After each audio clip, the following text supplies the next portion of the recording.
مکہ میں ایک ولید نامی کافر رہا کرتا تھا۔ اس کا ایک سونے کا بت تھا جس کو وہ پوجا کرتا تھا۔ ایک دن وہ بت بول پڑا۔ ولید بڑا خوش ہوا اور باہر نکل کر اپنے دوستوں سے کہنے لگا، مبارک ہو، آج میرا معبود بولا ہے اور صاف صاف اس نے کہا ہے کہ محمد اللہ کا رسول نہیں۔ یہ سن کر لوگ اس کے گھر آئے اور دیکھا کہ واقعی اس کا بت یہ جملے دہرا رہا ہے۔ وہ لوگ بہت خوش ہوئے اور دوسرے دن ایک عام اعلان کے ذریعے ولید کے گھر میں جمع ہو گئے تاکہ اس دن لوگ بت کے منہ سے وہی جملہ سنیں۔ اس میں ان لوگوں نے حضور صلی اللہ علیہ وآلہ وسلم کو بھی دعوت دی تاکہ حضور صلی اللہ علیہ وآلہ وسلم کو تشریف لا کر بت کے منہ سے وہی جملے سنیں۔ چنانچہ حضور صلی اللہ علیہ وآلہ وسلم بھی تشریف لائے۔ جب نبی کریم صلی اللہ علیہ وآلہ وسلم تشریف لائے تو بت بول اٹھا، اے لوگو، خوب جان لو کہ محمد صلی اللہ علیہ وآلہ وسلم اللہ کے سچے رسول ہیں۔ ان کا ہر ارشاد سچا ہے اور ان کا دین حق پر ہے۔ تم اور تمہارے بت جھوٹے ہیں جو تمہیں گمراہ کرنے والے ہیں۔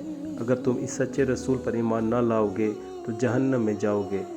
بس عقل مندی سے کام لو اور سچے رسول صلی اللہ علیہ وآلہ وسلم کی غلامی اختیار کر لو۔ بت کی یہ باتیں سن کر ولید بڑا گھبرایا اور اپنے معبود کو پکڑ کر زمین پر دے مارا اور اس کے ٹکڑے ٹکڑے کر دیے۔ حضور صلی اللہ علیہ وآلہ وسلم فاتحانہ طور پر واپس ہوئے تو راستے میں ایک گھڑ سوار جو سبز پوش تھا حضور صلی اللہ علیہ وآلہ وسلم سے ملا۔ اس کے ہاتھ میں تلوار تھی جس سے خون ٹپک رہا تھا۔ حضور صلی اللہ علیہ وآلہ وسلم نے فرمایا، تم کون ہو؟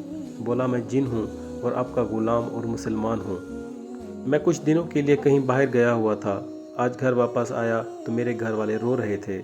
میں نے وجہ پوچھی تو معلوم ہوا کہ کافر جن جس کا نام مسفر تھا وہ مکہ میں آ کر ولید کے بت میں گھس کر حضور صلی اللہ علیہ وآلہ وسلم کے خلاف فضول گوئی کر گیا ہے اور آج پھر وہ یہی بکواس دوبارہ بت میں گھس کر کرنے والا تھا۔ اس سے پہلے وہ آپ کے متعلق بکواس کرتا، یا رسول اللہ صلی اللہ علیہ وآلہ وسلم، مجھے سخت غصہ آیا۔ میں تلوار لے کر اس کے پیچھے دوڑا اور اسے راستے میں قتل کر دیا۔ پھر میں خود ولید کے بت میں گھس گیا اور جو کچھ بھی کہا میں نے کہا۔ حضور صلی اللہ علیہ وآلہ وسلم نے یہ واقعہ سنا تو بڑی خوشی کا اظہار کیا اور اپنے اس جن غلام کے لیے دعا فرمائی۔